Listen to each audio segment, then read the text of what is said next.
Okay na.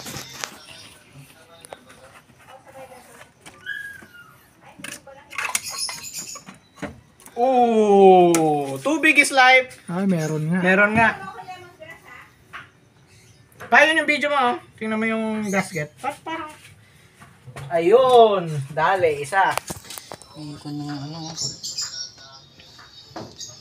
Ayan. Ito konti. May kunting tubig kaya Napasok mga rod. Malilinis to ko yung ano.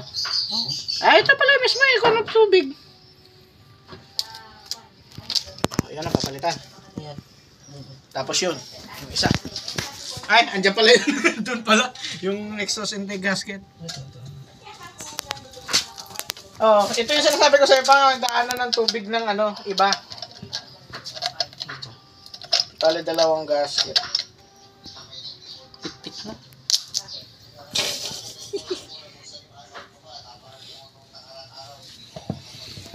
Aba. Sa kwan kasi, sa bigasolina, itong paikot nitong piston meron daanan ng tubig. Di ba kayo, Nael? Pag di gasolina, sa paikot ng piston. Tinitingnan niya yung... May bara yung gitna.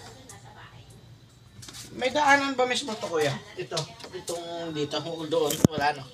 Meron. May ikon yan. Ba't parang barado yun nandun? Barado nga. Ayan o. Itong mga to. Yan. Barado yan oh. Ah, see. Okay. Parang meron na talagang pumasok ng tubig na ano. So, kailangan talaga mag-change oil. Hindi naman siya kung ano. Ay, hindi sa mismo kwan nga pala. Combustion chamber nga pala yan. Basta magpakalma ka lang. Oh, sige, bye.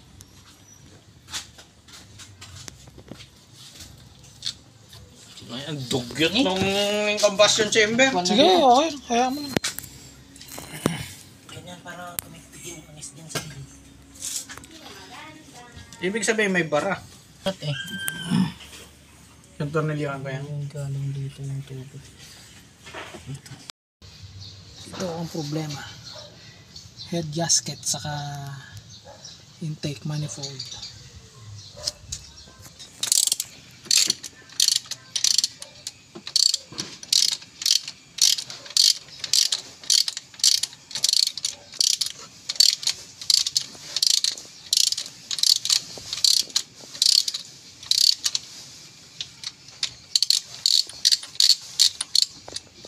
Minsan. Wala ano iba isi hanggang dito kinana ako ng 4.5 eh. Dire-diretso yan. Ha? Hanggang alas 8 yan sa mga ano eh dito yung mga bayan-bayan. Traffic yan.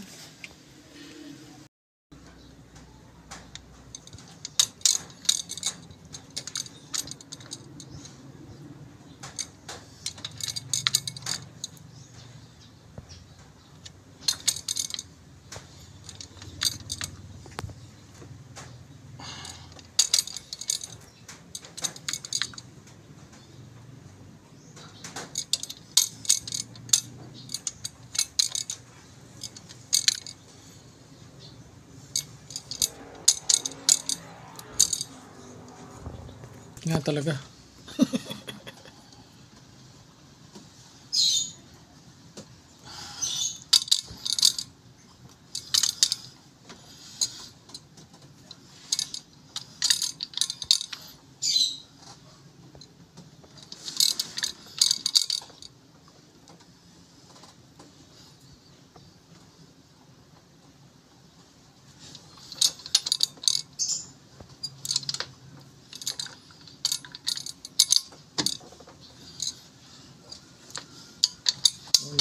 Naging customer ka pala ng Inco.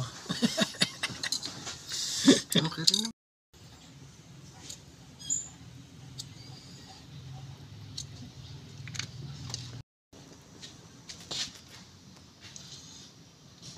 Kadadaldal yun eh, kaya sumarit po. Maingay-ingay.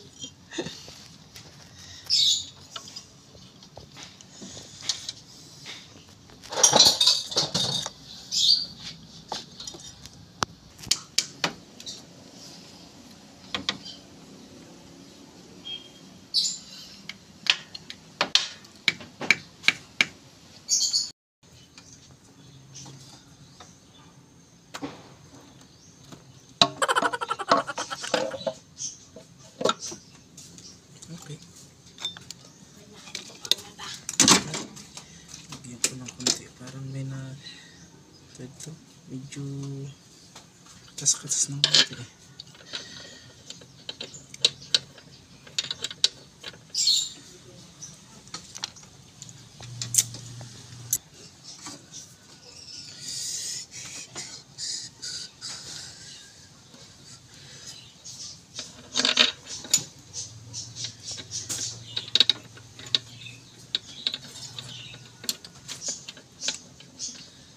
Pucho, nung minsan nilinis ko yan.